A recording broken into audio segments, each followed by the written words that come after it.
حضور مجھے خیال آیا تھا کہ حضرت مسیح موعود علیہ السلام کی تصویر کھنچوانے کے بارے میں بعض غیر اہل اعتراض کیے تھے.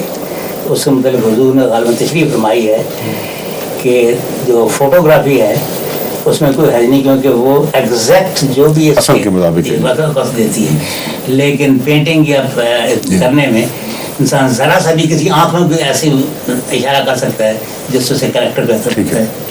میں تو اسی لیے رنگ کے بھی خلاف ہوں. میں نے حضرت مسیح موعود علیہ السلام کی تصویر کو رنگنا مجھے سخت ناپسند ہے، بلکہ میں اسے جائز ہی نہیں سمجھتا، کیونکہ وہاں رنگ کرنے والا فرضی باتیں حضرت مسیح السلام کے چہرے کی طرف یا جسم کی طرف منسوب کرتا ہے، آپ کے لباس کی طرف منسوب کرتا ہے. اور وہ جس مقصد کے لیے حضرت مسیح السلام نے تصویر کھنچوائی تھی کہ میں نہیں جو میں ہوں وہ دکھائی دوں، تاکہ جو لوگ ذکاوت رکھتے ہیں، جن میں مادہ ہے کہ اصل انسان کو دیکھ کر اس کی اندرونی شخصیت کو بھی سمجھ سکیں، وہ لوگ فائدہ اٹھا جائیں، دیکھ لیں کہ سچا آدمی ہے. اس کا یہ ایک عجیب دلچسپ واقعہ ہوا کہ امریکہ میں آ رہا تھا تو مجھے کسی نے اصرار سے دعوت دی کہ آپ ہمارے گھر ضرور ہوتے جائیں، آپ نے جانا ہی ہے، واشنگٹن سے نیو یارک تو ہمارا گھر رستے میں پڑتا ہے. تو وہاں ایک ان کی غیر احمدی سہیلی بہت شریف فطرت اور سعید فطرت اور خاتون ہے، ان کو بھی مدعو کیا ہوا تھا.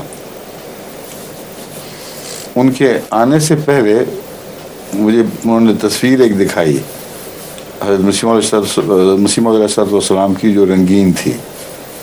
میں نے اس پہ ناراضگی کا اظہار کیا. میں نے کہا تو ٹھیک نہیں، آپ اس کو پریشر کی سپرد کریں، احتیاط سے وہاں جس طرح اس کو ضائع کرنے کا حق ہے وہ ہم اس کو تلف کر دیں گے. اور اس لڑکی نے مجھے خواب جو سنائی وہ یہ تھی کہ آپ آئے ہیں اور اسی کو رنگین تصویر سے منع کر رہے ہیں. اب وہ جو صاحب نے سوال کیا ہے ان کو میں بتا رہا ہوں کہ صرف مجھے نہیں سچی خوابیں آتی ہیں، دوسروں کو بھی آ جاتی ہے، اور میں گواہ ہوں خود اس بات کا. اور اس کی ہدایت کے لیے تھی کہ اس کو پتہ لگے کہ جس شخص سے مل رہا ہے اس کو اللہ تعالیٰ اللہ تعالیٰ سے تعلق والا انسان ہے اور صحیح بات فیصلے کرتا ہے. وہ حیران رہ گئے، وہ دیکھ کے وہ لڑکی خود بھی حیران رہ گئی کہ یہ عجیب واقعہ ہوا ہے. اس نے رویا میں، اس کو پتہ ہی نہیں تھا ہمارے الرجیز کا ان باتوں میں، لیکن رویا میں اس نے دیکھ لیا. حالانکہ وہ غالباً جو ہے نا سیدنا برہان الدین وغیرہ ان کے مسلک سے تعلق رکھتی ہیں وہ. اچھا، اور